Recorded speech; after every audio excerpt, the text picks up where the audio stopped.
Hi there, and welcome to one of my last Dungeon Danger devlog videos. Today, I'm gonna tell you about my week. Unfortunately, I wasn't really able to do as much as I wanted to, um, but still, I'll show you.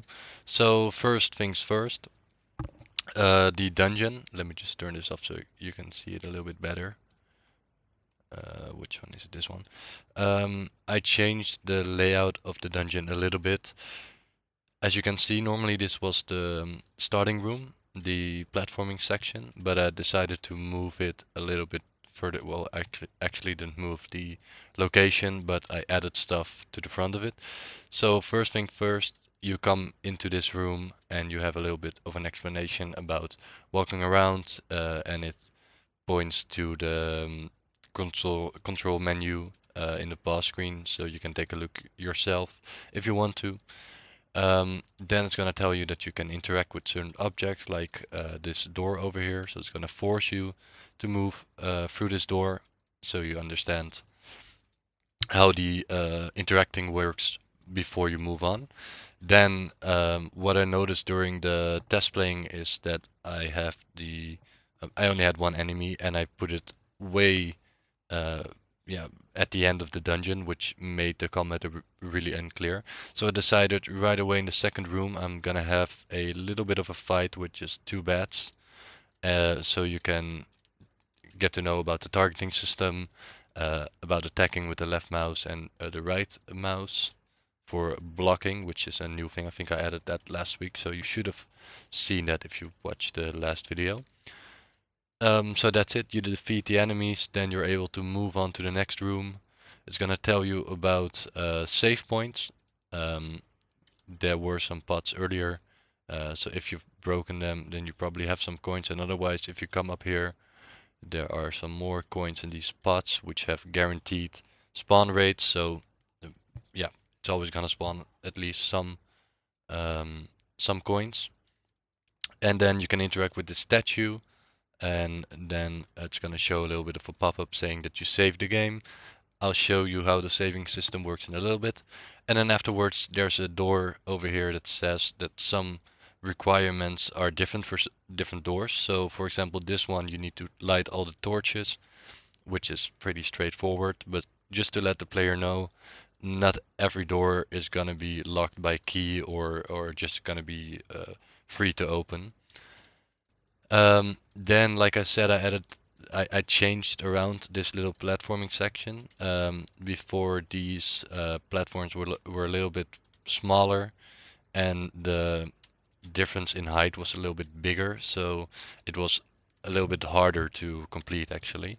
So I just made it a lot easier to go through. You still have the optional room over here where you can break the pots. I don't think I need this sign because it's going to tell you that you can destroy the pots, but you already know that. And I made these little things over here, added them from an asset pack, so it, yeah, it forces, like it shows to the player that you are not supposed to go around. You have to go through the middle. And then after you come in here, this is looking pretty good. I changed this middle room.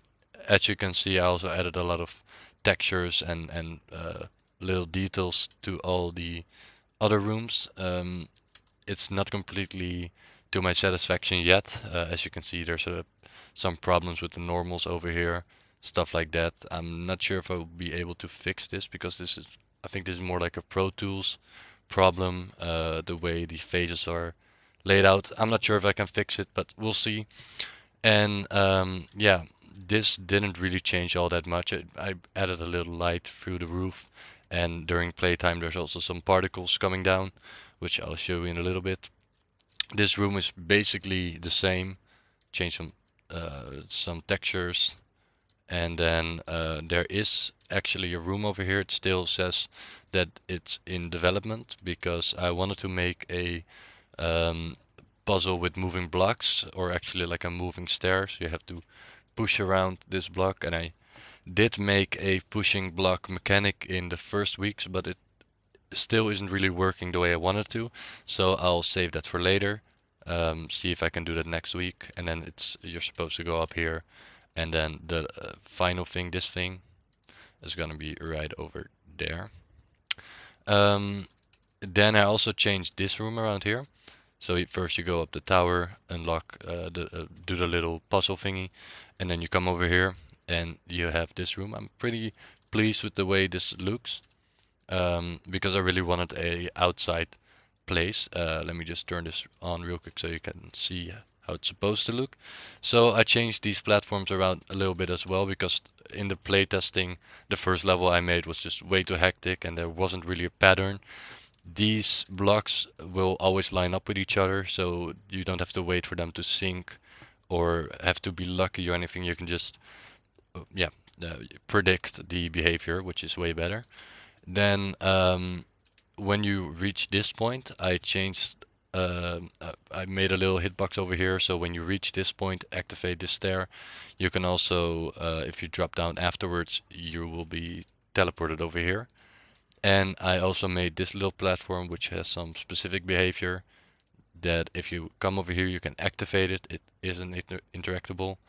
And then after you interact with it, it's gonna move all the way down here, and you can backtrack up and down if you want to. It's not really necessary, but I thought it was a little nice extra thing to add. Then if you reach this point, I added some scenery behind here. It's not really, yeah, not really, yeah, it's really simple. Um, just so you don't break. Yeah, I mean, it's supposed to be a temple, right? So if you look over there, there's supposed to be at least something. Um, and I mean, these walls are already pretty high, so I didn't want to add loads of trees or anything because that wouldn't really make any sense. Then I changed this room back to what it was earlier because during the playtesting I changed um, these torches to be right next to each other just so people would understand that you could interact with them, because that wasn't really clear during the playtesting. So I changed them back to this position and I made a little hallway right here, which is still a little bit too tight. I need to make it a little bit more, a little bit better because now it's really tight to go through. Have a little bit of a staircase right here and then you reach the mini boss room. I think for the build of this week, I'm gonna add um, some other enemies because these are just way too basic. So I'll change these around. And then afterwards, you reach this platform again. And after you've activated all these stairs, you can go up to the boss room with these guys. Last week, I tried to show off the enemies, but unfortunately, the health wasn't working. Um, but I fixed that as well, so it should all be working. Let me just show you the start screen and save all my progress. So it's looking really basic, of course. It's not really professional or anything, but just this is just a working working thing. So what it does is it checks if you have player pref saved on your um, yeah, on your current game. If you don't, you only get the new game button and you start out way at the start of the dungeon. Let me just speed run through this quickly so I can show you what's supposed to happen. As you can see, all my resources like my potions and stuff are reset. These effects are also new. I'm really glad. I really like the way they look. And then if I go up here, collect some coins. Spawn rate is not 100%, but it is pretty high for these ones. And if I go up here and activate this one, there's going to be a little particle effect, and it says that the game has saved. So if I move over here, go to the title screen and then continue, it's going to be saved. Also last week I talked about some problem with the saving system because I was saving the resources but not things inside the level like doors being opened and the stairs that are moving up. So I actually did fix that. Now when you save, it's gonna also save the positions of the doors and the state of the doors and the state of the stairs. And then I think the last thing that I worked on was the actual boss fight because yeah, I need I need to actually finish the game as well. This part took me a really long time because I wanted to do it like with physics, but that was really not working for me. So, like I showed you before, the boss that I'm going for is like a snake kind of, um, like a snake enemy, like a caterpillar or something. Um, and I wanted the tail, the segments to move like a snake, move in the same pattern, but doing it with like springs and joints, it wasn't really working. So in the end, I decided to do it with some splines. Um, as you can see, it's just a let me show you, just a circular spline, and I can change the speed at which the segments are moving around. This took me a lot to get this working, and I think yeah, it's a little bit scuffed at the moment because I was just able to finish it this afternoon, really quickly. But next week I'll finish it. I'll add some things to the map because at the moment it's looking a little bit more professional, but it's not finished, not by far. I also need to do a lot of sound design. This week I started making some basic like ambient background music in Ableton. I'm not really too familiar with like digital music tools like DAWs, so it's gonna take a little bit of time. I'll see if I can add the music before the end of the project, and otherwise I'll get some music from somewhere else.